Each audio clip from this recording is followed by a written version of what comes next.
Bienvenidos a esta exploración en profundidad.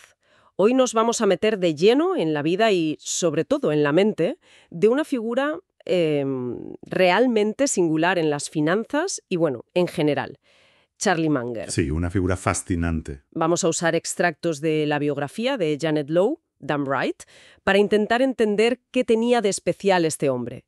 A menudo se le ve como la mano derecha de Warren Buffett, pero era mucho más. Mucho más, desde luego. Nuestro objetivo hoy es, ir un poco más allá de esa imagen que a veces se tiene de él, ¿no? Como el socio un poco gruñón de Buffett. Un poco áspero, sí. Como dijo el propio Buffett, Munger era sui generis, único en su especie. Así que vamos a ver su carácter, sus valores, las dificultades que pasó y, claro, esa asociación mítica con Buffett. ¿Qué podemos aprender de él? Pues vamos a ello. Venga. Empecemos por el carácter. Es algo que Buffett siempre destaca muchísimo. Habla de su mente brillante, una memoria prodigiosa, incluso ya mayor, pero insiste en que lo más importante era su integridad. Eso es muy llamativo. Dice Buffett que en más de 40 años juntos jamás vio a Munger intentar aprovecharse de nadie ni colgarse medallas que no eran suyas. Increíble en ese mundo. Al contrario, dice que le vio aceptar la peor parte de algún trato y asumir más culpas de las que le tocaban. Es muy interesante esa idea que comenta Buffett del marcador interno, ¿verdad? Parece que Munger se juzgaba a sí mismo con sus propias reglas, muy estrictas, por cierto. Sí. Sin buscar la palmadita en la espalda de nadie. Y por lo visto era un juez, implacable consigo mismo. Esto encaja con esa racionalidad tan profunda que aplicaba a todo. Fíjate, hasta a los pecados capitales. ¿Ah, sí? Sí, decía que la envidia era el más tonto de todos. ¿Por qué? Porque es el único que no da ningún placer, solo amarga al que la siente. Una visión muy pragmática, ¿no? Incluso para la moral. Qué curioso. Es un contraste interesante. Por un lado, esa integridad férrea según Buffett. A prueba de bombas, parece. Y por otro, un estilo, digamos, de comunicación que el propio Buffett, bromeando, decía que necesitaba mucho trabajo de Miss Manners, la de la etiqueta. Ya me imagino. Pero fíjate, aunque tuviera opiniones muy firmes, a veces distintas a las de Buffett en temas sociales, dicen que nunca discutieron personalmente en toda su vida. ¿Cómo se come eso? Esa franqueza brutal, con esa lealtad. Yo creo que tiene que ver con esa capacidad de separar las ideas de la persona. Lo que decías de odiar el pecado, no al pecador. Ajá. Munger parecía valorar la honestidad intelectual, la racionalidad, por encima de quedar bien. Si la base ética y el respeto mutuo eran sólidos, pues podían discrepar fuerte sin que la relación se resintiera. Valoraban el argumento, no tanto las formas, por directas que fueran. Para entender esa base, quizá tengamos que irnos a sus orígenes, a Omaha, Nebraska. La fuente dice que era una mezcla curiosa, cultura de la costa oeste con valores del medio oeste. La familia fue clave, ¿no? Absolutamente. Su abuelo, el juez T.C. Munger, fue una figura central. Salió de la pobreza y machacaba con la importancia de ser autosuficiente, trabajar duro y, ojo, la educación autodidacta como forma de progresar. Eso marca. Y tanto. Les transmitió esa ética del esfuerzo. Luego su padre, Al, era abogado, respetado, y su madre, Tudy, venía de una familia más intelectual, de pensamiento libre. Esa mezcla de pragmatismo y curiosidad le define bastante bien, creo yo. Y esos valores del medio oeste parece que le calaron hondo. Él mismo dijo algo muy revelador, que quería ser rico no por los Ferraris, sino por la independencia. Exacto. Quería evitar, decía, la indignidad de tener que pasar facturas a otros. Esa necesidad de autonomía es un motor potente, ¿eh? Totalmente. Y conecta con esa valoración casi extrema de la autodisciplina mental y la autoeducación constante. No es solo independencia de dinero, es también intelectual. Claro. Ser capaz de pensar por ti mismo, formarte tu criterio, leyendo, reflexionando. Es un tema que sale una y otra vez en lo que decía. Independencia en sentido amplio. Hay anécdotas de joven que lo pintan muy bien, como cuando trabajó de chaval en la tienda de ultramarinos Buffett & Son, del abuelo de Warren. Menudo personaje debía ser el abuelo Ernest. Vaya sí lo era. Les pagaba $2 por 12 horas de curro y encima les hacía llevar 2 centavos para la seguridad social recién creada, mientras les soltaba un sermón sobre los males del socialismo. Una formación completa, vamos. Economía y política desde joven. Otra cosa curiosa es que le costó aprender a leer. Parece que no pilló bien hasta que su madre le enseñó fonética en casa. Mm, Qué irónico, ¿no? Qué irónico. Con lo que leía luego. Totalmente. Y ya de niño apuntaba maneras. Un vecino lo recordaba como asertivo. Ujú. Un eufemismo encantador, seguro. Esa asertividad y esa mente inquieta encontraron pronto a alguien a su altura. El principio de su relación con Buffett es casi de película. Sí, la historia es buena. Un médico amigo común le dice a Buffett, oye, me recuerdas un montón a un tipo que se llama Charlie Munger. Ajá. Se conocen en Omaha, en el 59, y bueno, la conexión es instantánea, eléctrica. Munger contó que reconoció al momento la inteligencia brutal de Warren. Empezaron a hablar y no pararon. Y el momento era perfecto, además. Sí, cuadró todo. El padre de Munger había muerto, el gran mentor de Buffett, Ben Graham, se estaba retirando. Buffett necesitaba a alguien con quien contrastar ideas, un sparring intelectual. Y tenían mucho en común, más allá de la inteligencia, ¿verdad? Muchísimo. La misma ciudad, valores parecidos del Medio Oeste, ese ansia de independencia económica, un humor agudo un poco irónico, muy de allí. Ya. Y lo crucial, procesos mentales parecidos a los de Graham, honestos, realistas, curiosos, y sin atarse a lo que pensaba todo el mundo. Como dijo Molly Krusik, la hija mayor de Munger, con uno solo de esos factores ya haces una amistad. Pues imagínate todos juntos, crearon algo único. Su dinámica como socios es legendaria. Se ha dicho que Munger era el poder en la sombra, el mago tras el trono. Sí, aunque él parecía disfrutar con esa imagen de secundario gruñón en las juntas de Berkshire. Su hijastro, Hal Borthwick, dice que esa imagen pública no es el Charlie real. Buffett le tomaba el pelo siempre. Charlie habla, yo solo muevo los labios. O, a veces, Charlie resta. Lo llamaban el abominable hombre del no. Pero es interesante lo que decía Lou Simpson, otro inversor crack de Berkshire. ¿Qué decía? Que Munger no era negativo porque sí. Tenía una habilidad increíble para pensar fuera de la caja, para ver los 2 o 3 factores clave de cualquier asunto y quitarse el ruido de encima. Ah, vale. Su no venía de un análisis muy profundo, a menudo contrario a la opinión general. Y aunque discreparan, ambos, Buffett y Munger, se escuchaban con mucha atención. Valoraban la opinión del otro enormemente. Y un punto importante. Munger aceptó ser formalmente el segundo, el vicepresidente, con su coco y su personalidad. ¿Cómo es que su ego no se interpuso? Ahí entra otra vez la racionalidad, yo creo, y el marcador interno. Munger seguramente vio la situación objetivamente. Buffett ya era el líder, la estructura funcionaba, y su influencia real no dependía del cargo. Tenía sentido. Su meta era el éxito juntos, y el estímulo intelectual, no el puesto en el organigrama. Priorizó la sustancia sobre la forma, otra vez, y confiaba ciegamente en Buffett, claro. El camino de Munger hasta ser ese socio clave no fue nada recto. Empezó estudiando matemáticas y física, pero la Segunda Guerra Mundial lo cambió todo. Sí, el ejército lo mandó a Caltech a formarse como meteorólogo, y allí le gustó Pasadena, en California, que acabó siendo su hogar. Ya. Después consiguió entrar en Derecho en Harvard, aunque no había acabado la carrera. Le ayudó un amigo de la familia, Roscoe Pound, que era decano allí. Pero incluso en Harvard su forma de aprender era leer por su cuenta. Decía que hacía amigos entre los muertos eminentes, como Franklin o Adam Smith. Aprendía directo de ellos. Pero los años 50, ya de abogado en California, fueron terribles en lo personal. Durísimos, sí. Tremendos. Se divorció de su primera mujer, Nancy Huggins. Se habían casado muy jóvenes en la guerra. Tuvieron 3 hijos. Y poco después del divorcio, a su hijo pequeño, Teddy, le diagnosticaron leucemia con 8 años. Murió el año siguiente. Munger dijo que fue lo peor imaginable ver a su hijo apagarse pulgada a pulgada. ¡Qué horror!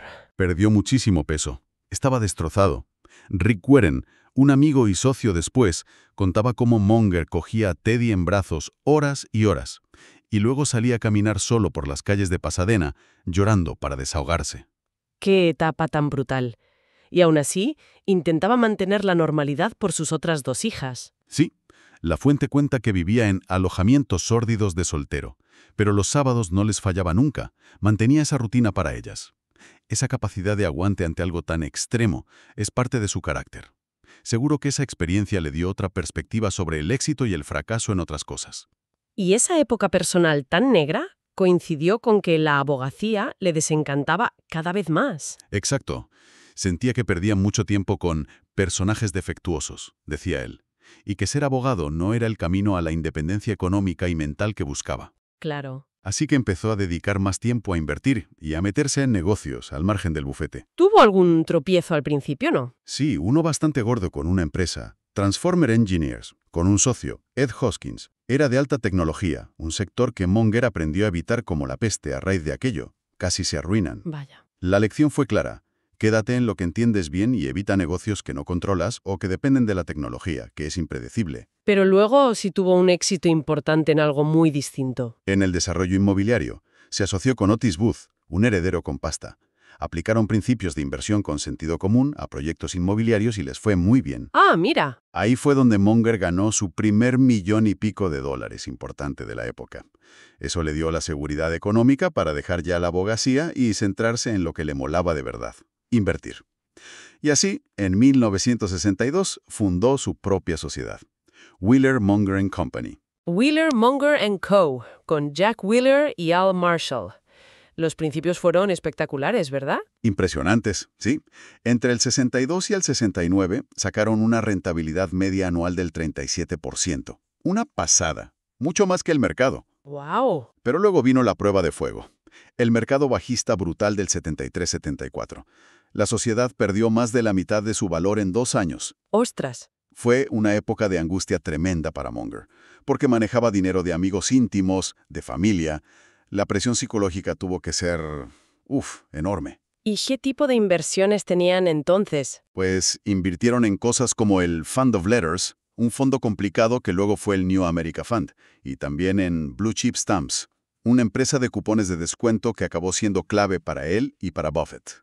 Ah, Blue Chip Stamps. Sí, pero esa caída del 73-74 fue una lección dolorosa sobre la volatilidad y el riesgo, sobre todo con dinero de otros. A pesar de esas dificultades, Munger fue, absolutamente clave en cómo evolucionó la filosofía de inversión de Buffett. Se dice que Munger le empujó más allá de lo que decía Ben Graham. Totalmente. Munger respetaba muchísimo a Graham, ¿eh? Lo de invertir con margen de seguridad, valorar negocios por sus activos, eso era sagrado. Claro. Pero Munger creía que Graham tenía puntos ciegos. Sobre todo pensaba que Graham no valoraba lo suficiente la calidad del negocio y de los gestores. Munger decía que había empresas excepcionales con ventajas competitivas duraderas, lo que Buffett luego llamó fosos económicos, por las que merecía la pena pagar más, pagar una prima. Y la compra de See's Candies en el 72 fue el ejemplo perfecto de ese cambio, ¿no? Exacto. Pagaron 25 millones, que era como 3 veces su valor en libros. Para los estándares de Graham, y los suyos propios hasta entonces, era una locura. Ya me imagino. Munger reconoció después: casi no la compramos, de lo tontos que éramos entonces. See's les enseñó la lección clave que Munger llevaba tiempo diciendo: es mucho mejor comprar un negocio excelente a un precio justo que uno mediocre muy barato. Cambió todo. Esa compra cambió radicalmente el enfoque de Berkshire Hathaway para siempre. Fue Munger quien convenció a Buffett de dar ese salto, de pagar por la calidad que no se ve en los libros. Y esa influencia se notó en otras operaciones clave. Has mencionado Wesco Financial. ¿Qué pasó ahí? Wesco era una entidad de ahorro y préstamo que controlaba a Berkshire. En los 80s, ese sector en EWU entró en una crisis brutal por malas prácticas, fraudes, un desastre. Sí, me suena. Pues Munger, como presidente de Wesco, no solo mantuvo la entidad limpia, sino que se enfrentó públicamente a esas malas prácticas. Llegó a dimitir de la asociación del sector con una carta demoledora, denunciando la falta de ética y la locura de muchos competidores. ¡Qué valiente! Una muestra de su integridad en acción. Asumió un coste personal y de reputación por hacer lo correcto. Vamos, que no se andaba con chiquitas.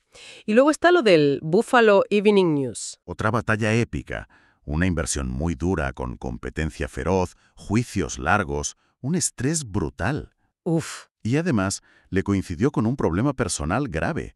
Empezó a perder visión en un ojo por complicaciones de cataratas y luego tuvo líos en el otro. Vaya racha. Pues a pesar de todo, siguió al pie del cañón con la crisis del periódico y lo demás.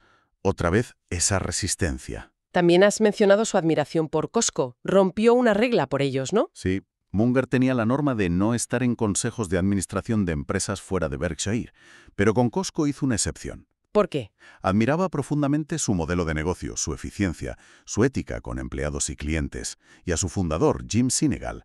Veía en Costco muchos de sus principios empresariales favoritos hechos realidad. Y no podemos olvidar la crisis de Salomon Brothers a principios de los 90. Un escándalo enorme en Wall Street y Berkshire tenía mucha pasta metida ahí. Efectivamente. Salomon se metió en un lío por manipular subastas de bonos del tesoro. Buffett tuvo que ponerse al mando temporalmente para salvar la empresa. Menudo marrón. Pues la actuación de Munger y Buffett en esa crisis reforzó muchísimo su fama de integridad. Su enfoque fue radicalmente distinto a lo normal en Wall Street. Transparencia total, colaborar con los reguladores, echar a los responsables inmediatamente. Ya. Y una declaración pública de Buffett que empezaba: pierdan dinero para la firma y seré comprensivo. Pierdan una pizca de reputación para la firma y seré implacable. Munger apoyó esa línea dura al 100%. Insistieron en afrontar los problemas de cara, sin excusas, rápido. Es un caso de estudio de gestión de crisis ética. Y conecta directo con ese marcador interno del principio. Está claro que es un personaje complejo, lleno de anécdotas que muestran su personalidad única. Esa franqueza que roza a lo brutal. El sui generis de Buffett. Hay historias buenísimas, como su capacidad de concentración legendaria. Otis Booth, su socio inmobiliario, contaba que cuando Charlie se ponía a leer o pensar, el mundo desaparecía. Sí. Podía estar en un restaurante y no reconocer a los camareros que le habían atendido 1000 veces. También su gusto por usar palabras complejas, precisas, a veces un poco rebuscadas. Y su espontaneidad hasta en momentos formales. Como la vez que testificaba en un juicio. Le dio un calambre horrible en la pierna y sin cortarse un pelo anuncia a toda la sala: disculpen, señoría, abogados, señoras y señores, estoy sufriendo un calambre espantoso en la pierna. Directo y sin filtros. Pero también con mucho sentido del humor, a menudo riéndose de sí mismo o de Buffett. El mote de Almirante Munger se lo ganó después de volcar una barca de pesca y casi ahogar a Buffett en un lago. No me digas. Y sus comentarios secos y graciosos en las juntas de Berkshire son míticos. Estas peculiaridades, ¿qué nos dicen de él en el fondo? Pues se reflejan varias cosas. Esa racionalidad implacable que decíamos. Un enfoque mental intensísimo casi, monacal a veces. Una curiosidad intelectual insaciable que le hacía leer de historia, psicología, biología. De todo. Y su creencia fundamental en la autoeducación continua y, sobre todo, en el pensamiento multidisciplinar. Ese es un concepto clave para él, lo multidisciplinar. Fundamental. Munger criticaba mucho la especialización excesiva en la universidad y en las profesiones. Decía que crea el hombre con un martillo, que a todo le ve forma de clavo. Buena imagen. Él defendía tener una celosía de modelos mentales de distintas disciplinas: psicología, economía, ingeniería, biología, historia, y usarlos para entender problemas complejos del mundo real, como invertir. Ponía el ejemplo de los pilotos de avión. ¿Cómo? Que tienen que integrar conocimientos de física, meteo, ingeniería, psicología del error humano, para volar seguros. Pues él creía que los negocios y la inversión necesitan algo parecido. Su admiración por gente como Benjamin Franklin, que sabía de todo, encaja ahí. Aprender de los muertos eminentes es parte de construir esa celosía mental. ¿Y en lo personal? ¿Formó una familia grande? Sí, después de su divorcio y la tragedia de Teddy, se volvió a casar con Nancy Barry, que también era divorciada y tenía hijos. Juntos formaron una familia ensamblada enorme, 8 hijos en total. 8 hijos, nada menos. Star Island, una isla en un lago de Minnesota, era su refugio familiar en verano. Su hija Molly dice que Nancy era clave, la que ponía los pies en la tierra, la directora financiera de la familia, gestionaba el día a día y equilibraba el carácter a veces abstracto de Charlie. Interesante. Aunque Munger pudiera parecer algo tenso o poco de abrazos, según dicen, su dedicación a la familia era profunda. ¿Y tenía intereses muy claros fuera de la inversión? La arquitectura, por ejemplo. Una pasión. Llegó a tener 7 casas. Y no solo por invertir, sino por el interés en el diseño, en cómo estaban hechas. Se metió personalmente en el diseño del Munger Science Center en el colegio de sus hijos.